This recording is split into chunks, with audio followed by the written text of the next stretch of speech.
There are secrets that the world has forgotten about, and then there are mysteries that the world will never be able to escape. Some crimes do not age well. Certain crimes disappear over time. However, what about the Zodiac Killer? He remains in the same way that smoke refuses to dissipate and a shadow refuses to go. Although over 50 years have elapsed since the state of California was shaken by his terrifying letters and violent assaults, the question continues to be a beacon of light in the darkness. How was it that a guy whose identity was unknown was able to bring an entire nation to its knees and then disappear without a trace? This is by no means simply a criminal story. This documentary has been forged by blood, dread, and silence. A depiction of a ghost who tormented investigators, ridiculed the media, and engaged in a deadly game of chess with the entire world, and emerged victorious. A state on edge. The darkness begins. In the late 1960s, Northern California was a place where people could enjoy freedom, youth, and revolution. There were no restrictions on the practice of hitchhiking. Couples were able to park their vehicles on deserted streets without any concern. In the midst of a climate of tranquility, the counterculture flourished. However, serenity is always concealing something. Peace was disrupted on the 20th day of December in the year 1968. Lake Herman Road is a desolate and pitch-black route that is located outside of the city of Vallejo. Betty Lou Jensen and David Faraday, who are both teenagers, were planning to spend the evening driving about, listening to music, and perhaps sharing a kiss beneath the wintry sky. Instead, they were presented with a nightmare that paved the way for what is now regarded as one of the most horrific stories in the history of crime. The murderer came up without making any noise. None should be considered a threat, not a single heads up. Nothing except callous and cold-hearted harshness. As she was attempting to make her escape, Betty Lou was discovered lying in the mud, having been shot 5 times in the back. Lying close to the automobile, David was killed at close range. Not a single fingerprint was found. Not a single weapon. There are 0 footprints, simply a scene that came across as overly tranquil, excessively intentional, excessively accurate. A phantom had delivered a blow. He had not completed everything that he had set out to do. Blue Rock Springs, the phone call that changed everything. Darlene Ferrin and Mike Mageau parked in Blue Rock Springs Park on the 4th of July, 1969. In the distance, fireworks could be heard bursting. There was a heavy and heated sensation to the air during the summer. A vehicle came to a stop in the space between their bumpers and theirs. After that, we went to the left. After that, it came back. Headlights glaring. Door opening. The assailant was moving quickly, firing into the vehicle as if he were erasing a memory. 9 rounds of firing. Utter disorder and confusion.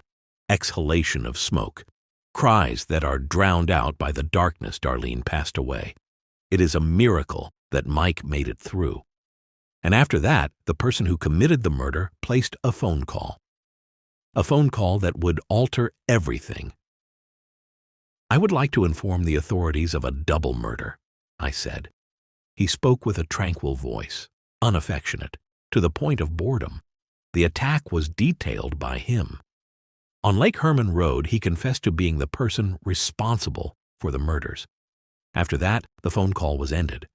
This was absolutely not a murderer. This individual was acting as the narrator, a storyteller who desired to have authority over the anxiety that he was generating. The Zodiac Killer had just sent his first message to the world, and it would not be his final one.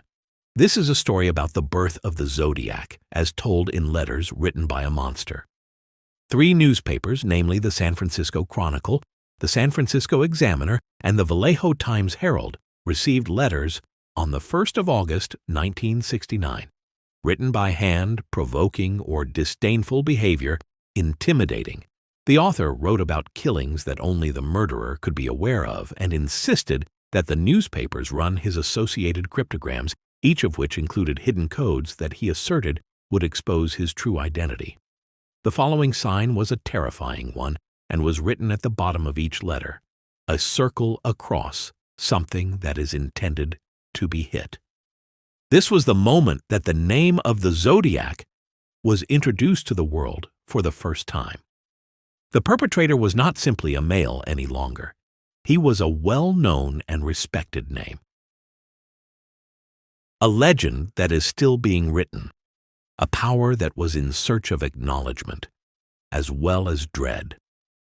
He made a promise that the truth would be found within the codes, which contain close to 400 enigmatic symbols. However, the reality was a distorted and fantastical one. 2 schoolteachers were able to decipher the first cipher, the Z408, and in doing so, they discovered the following disturbing message. The generated text has been blocked by our content filters. It is more fun than killing wild game in the forest. There was not a single identifiable element in the message. A motive is absent. It is nothing more than craziness that has been cloaked in the appearance of philosophy. And the world came to a horrifying realization. This murderer was not in a state of concealment. He was on the stage.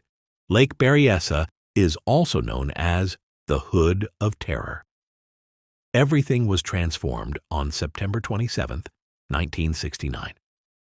Because the Zodiac Killer really walked into the sunshine on that particular day. While they were spending a peaceful afternoon by the beach of Lake Berryessa, Brian Hartnell and Cecilia Shepard, who were both students at the college, decided to relax. The leaves were being shaken about by the breeze. The surface of the water had a shimmering quality to it. Everything gave off an impression of tranquility. After that, a man emerged from behind a tree. With the Zodiac emblem embroidered on his chest, and a strange black hood that resembled an executioner's mask, he completed his outfit, an embodiment of a terrible dream. He asserted that he had fled from prison.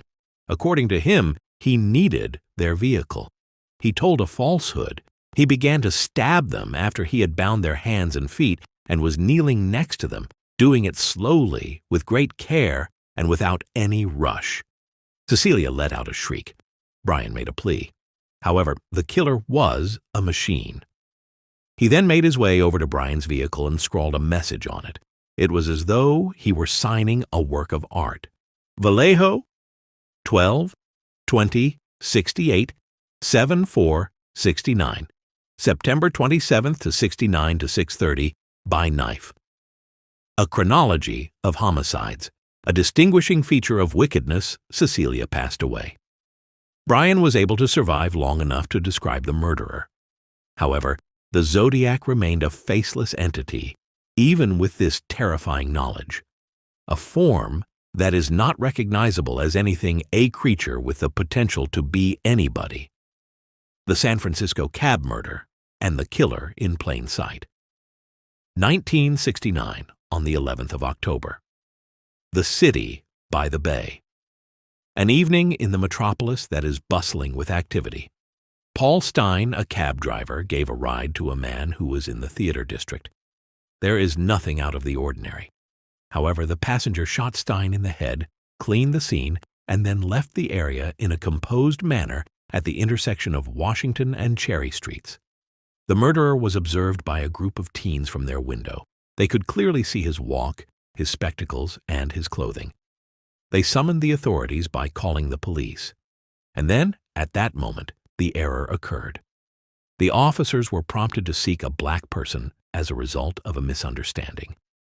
As a result, the 2 officers allowed the actual murderer to leave the site of the crime when they came across a white man calmly walking away from it. They did not notice the Zodiac as it passed by them, smiled perhaps, gone without a trace. Following that, a subsequent letter arrived, which contained a fragment of Stein's blood-stained shirt among its folds. Evidence, ridicule, superiority. This was theatrical.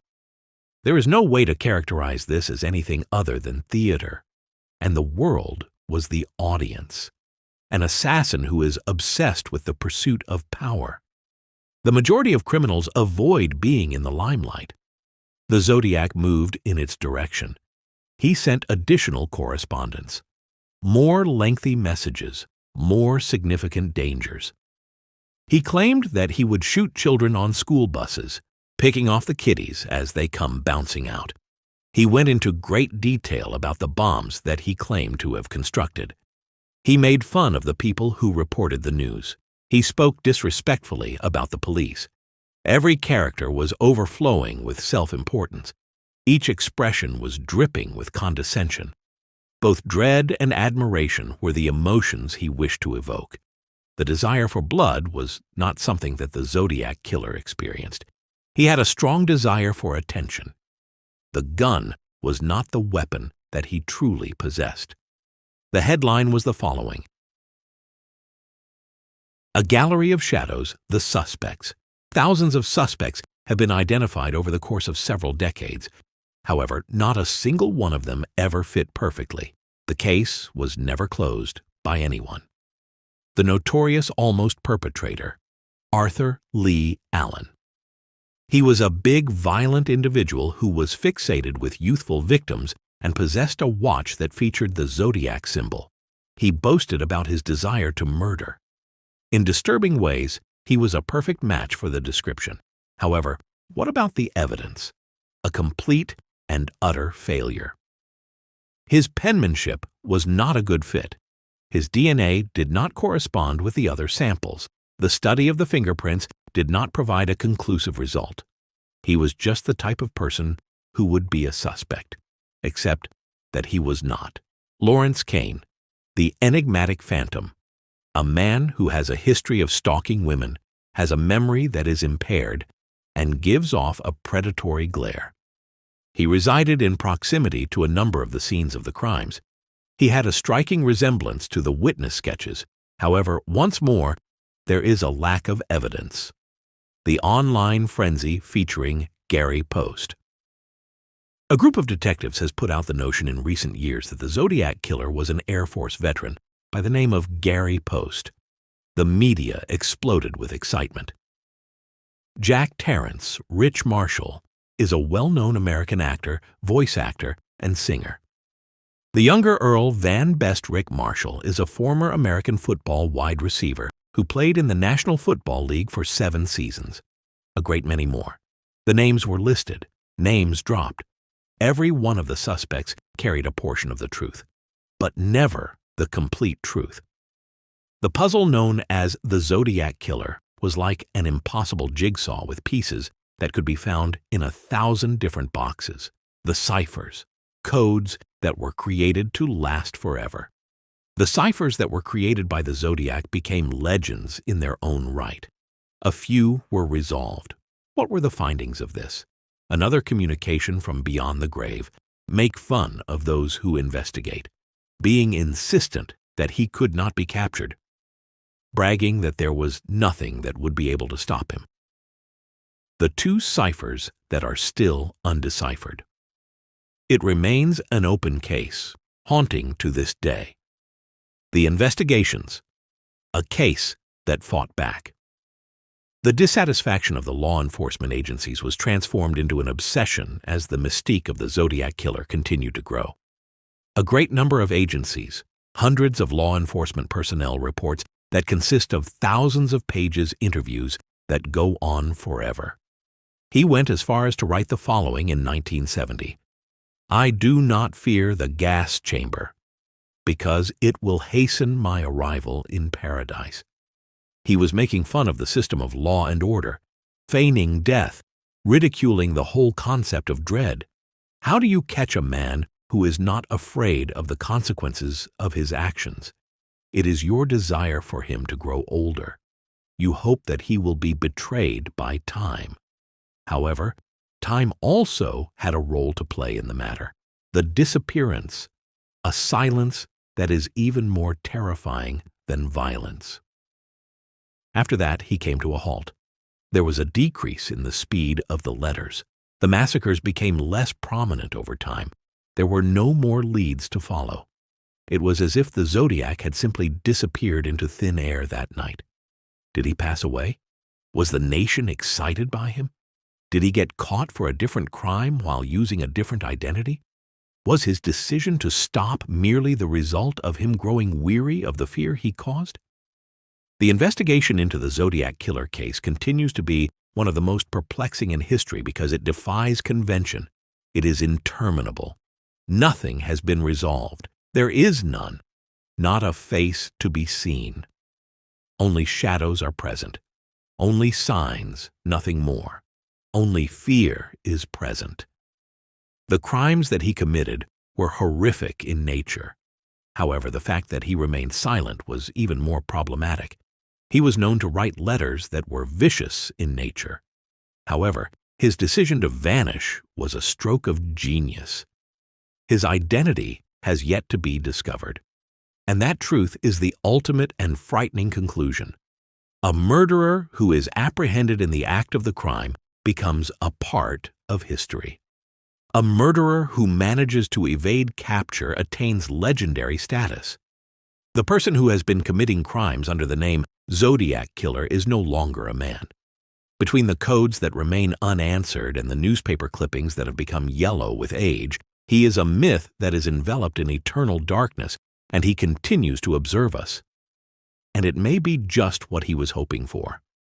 If you want Part 2, the lost evidence files and theories that were suppressed, smash like, subscribe, and comment Zodiac Forever to unlock the next chapter.